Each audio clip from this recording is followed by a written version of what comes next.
परमात्मा की प्रेमी जीवात्माओं को प्रणाम। एक बार महाकुंभ हुआ और इस महाकुंभ के अंदर एक चमत्कार हुआ। महाकुंभ में जहाँ पे त्रिवेणी का संगम है, उस त्रिवेणी के घाट पे गंगा, यमुना, सरस्वती तीनों आके मिलती हैं और जो उस महाकुंभ में नहा लेता है, कहते हैं कि उसके सारे पाप दूर हो जाते हैं, सारे पाप धुल जाते हैं। गंगा मैया, यमुना मैया और सरस्वती मैया पापों को नष्ट कर देती हैं। तो एक घटना घटी और वो घटना क्या थी कि सन 1460 में जब महाकुंभ लगा तो रविदास जी ने सोचा कि महाकुंभ जाया जाए और स्नान किया जाए गंगा जी में। तो उनका प्रेम बहुत था उस परमात्मा से। वो मानते थे कि परमात्मा घट घट में है, लेकिन मन में इच्छा हुई। कबीर जी से कहा कि साधो, मैं जाना चाहता हूँ गंगा स्नान के लिए।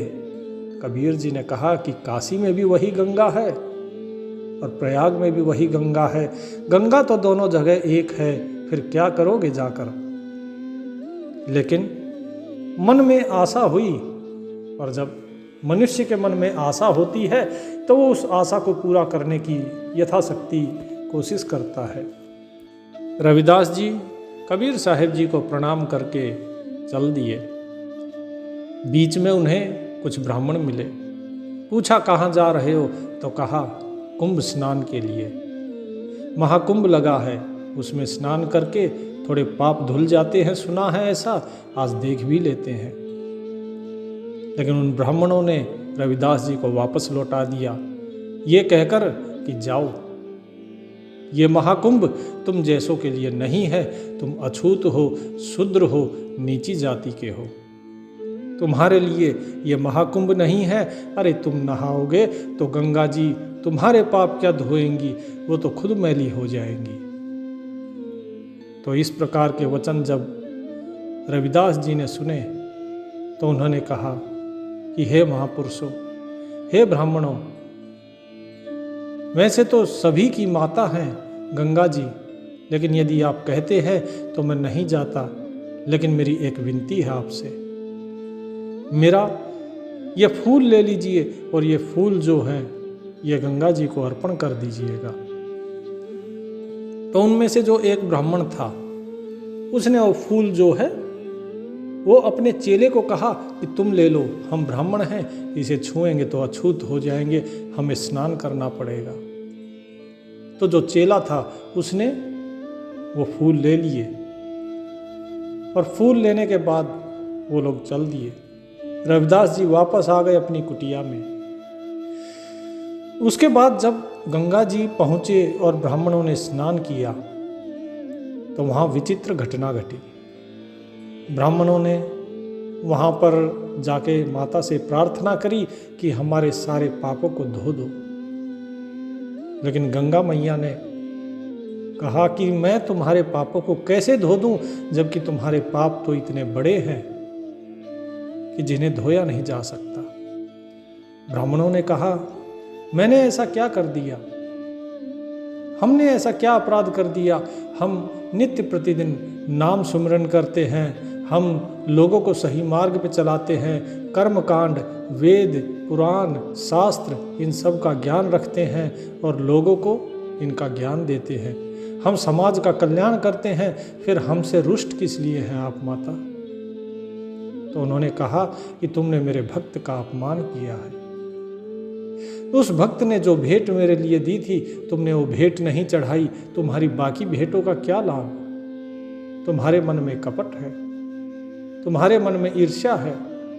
इस महाकुंभ में स्नान करने से क्या लाभ होगा यदि तुम्हारे मन का मैल न धुला। मैं तन का मैल तो धो सकती हूँ, लेकिन मन का मैल वो कैसे धोऊं।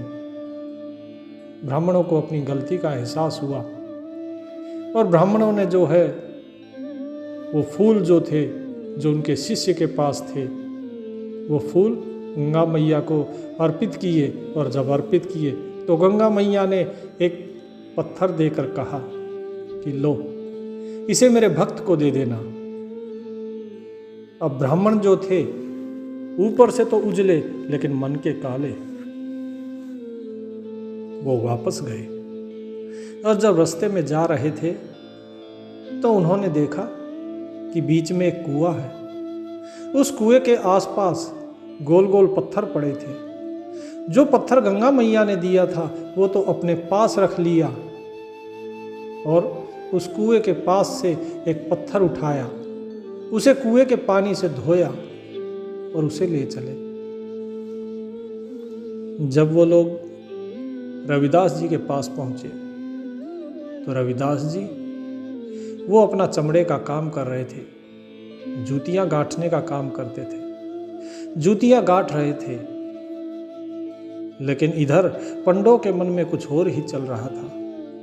तो रविदास जी के पास आए, लेकिन आने से पहले उन्होंने बाकी जो पंडित थे उनको भी बुलाया, ब्राह्मणों को भी बुलाया कि देखो आज तमाशा देखते हैं। देखिए गंगा मैया ने उनको कितना समझाया, लेकिन समझाने के बाद भी जो अहंकारी व्यक्ति होता है उसे समझ नहीं आती। जो बालक वहां पर खड़े थे उन्हें रविदास जी बोले कि बच्चों देखो गंगा मैया का प्रसाद आया है तुम्हारे लिए। बोले बच्चों आओ बैठो और आज गंगा मैया का प्रसाद लेकर जाना तुम, आज तुम्हें गंगा मैया में स्नान का मौका मिलेगा। जो ब्राह्मण आए वो बोले रविदास जी गंगा मैया ने आपके लिए प्रसाद दिया है और अपने थैले में से वो एक जो पत्थर जो उन्होंने कुएं के पास से उठाया था वो रविदास जी की तरफ बढ़ा दिया। बोले ये है तुम्हारा पत्थर। बोले गंगा मैया ने कहा है कि तुम पापी हो, इसीलिए गंगा मैया ने तुम्हारा प्रसाद स्वीकार नहीं किया और बदले में ये पत्थर दिया है। अब इससे जो चाहो करो, चाहे इस पे सर फोड़ो, चाहे कुछ भी करो।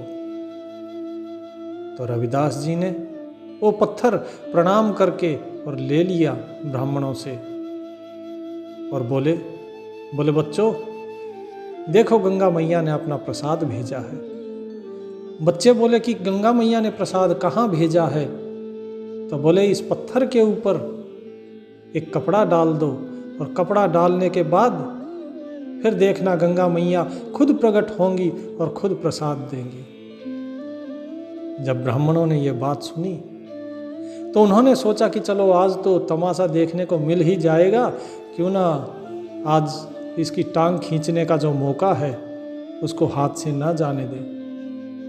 तो सभी लोग खड़े हो गए और रविदास जी ने प्रणाम किया उस पत्थर को और कहा हे गंगा मैया, मैं तो तेरे दर तक नहीं आ सकता, लेकिन तुम्हारा इतना प्रेम मुझसे कि तुमने प्रसाद फिर भी भेज दिया मेरे लिए। अपने सेवक से इतना प्रेम तो एक माता ही कर सकती है, जैसे एक पुत्र से अपनी माता का प्रेम होता है, ऐसे ही ये तेरा प्रेम है। लेकिन माँ, तुझे देखने की इच्छा है, एक तड़प है, चाहता हूँ कि तेरे दर्शन हो जाएं, जैसे एक बच्चा अपनी माता की गोद में जाने के लिए, समाने के लिए हमेशा तैयार रहता है, आतुर रहता है। ऐसे ही मैं भी तेरे इस जल में, इस पावन जल में स्नान करना चाहता हूँ। और ऐसा कहकर जो कटोरी थी, उस कटोरी के अंदर पानी था और ये वो पानी था जिसका प्रयोग करते थे रविदास जी अपना जो जूतियां थी उनको साफ करने में, उनको गांठने में, उनको बनाने में। उन्होंने उस कटोरी का जो पानी था वो थोड़ा सा बाहर गिरा दिया और जो पत्थर था उसको उठा के उस कटोरी के ऊपर रख दिया और ऊपर से वही कपड़ा ढक दिया और कहा, बोले माता दर्शन दीजिए, प्रसाद दीजिए, बालक आपके प्रसाद की प्रतीक्षा कर रहे हैं। और देखते ही देखते उस कटोरी में से उस कठौती में से गंगा की धारा प्रवाहित हो चली और वहां पर गंगा बहनी शुरू हो गई। धीरे धीरे धीरे धीरे पानी का स्तर बढ़ता गया और कहा कि बालकों, देखो माता आई है, गंगा के पास जाने की ज़रूरत नहीं है, गंगा माँ स्वयं अपने बच्चों से मिलने आई है। नहाओ, जितना नहाना है नहाओ, जी भर के अपने पाप धो। ये चमत्कार देख के जितने ब्राह्मण, जितने पंडित थे वहाँ पर, जो ईर्ष्या करते थे रविदास जी से, वो जल भुनकर राख हो गए। उसके बाद रविदास जी ने जब वो कपड़ा हटाया तो कपड़ा हटाते ही जो पत्थर था, उस पत्थर की जगह वहाँ पर मेवे रखे थे और कहा, देखो ये गंगा मैया ने प्रसाद भेजा है और इस प्रसाद को ग्रहण करो, बहुत ही स्वादिष्ट है। और वही प्रसाद उन्होंने सबके अंदर बांटा, वही प्रसाद उन्होंने उन ब्राह्मणों के अंदर भी बांटा। अहंकार में चूर ब्राह्मण ये समझ ही नहीं पाए कि भक्त की महानता क्या होती है। और ये चमत्कार उस महाकुंभ में हुआ, जिस महाकुंभ में लोग जाते हैं अपने पाप धोने के लिए, लेकिन इस शरीर का मैल तो धो देते हैं लेकिन मन का मैल नहीं धोते। इसीलिए साहिब कहते हैं कि मन चंगा तो कठौती में गंगा। तो रविदास जी ने जो ये वाणी कही थी कि मन चंगा तो कठौती ने गंगा, इसीलिए कही। कठौती अर्थात वो कटोरी थी। यदि आपका मन पवित्र है तो कहीं जाने की ज़रूरत नहीं है, वो गंगा तुम्हारे घर में ही प्रकट हो जाएगी, उस कटोरी में ही प्रकट हो जाएगी। केवल भाव चाहिए और विश्वास चाहिए। जिसके पास भाव है उसके पास सब कुछ है, और जिसके पास भाव नहीं उसके पास अभाव ही अभाव है, उसके पास कुछ नहीं होता। तो ये था मर्म इस कहानी का, ये था वो चमत्कार जो 1460 के कुंभ में रविदास जी ने किया था। इसीलिए प्यारे भक्तों, सज्जनों, आप सभी उस परमात्मा पर विश्वास रखिए जो कण कण में व्याप्त है और उसका नाम सुमिरन करते रहिए। सत साहिब।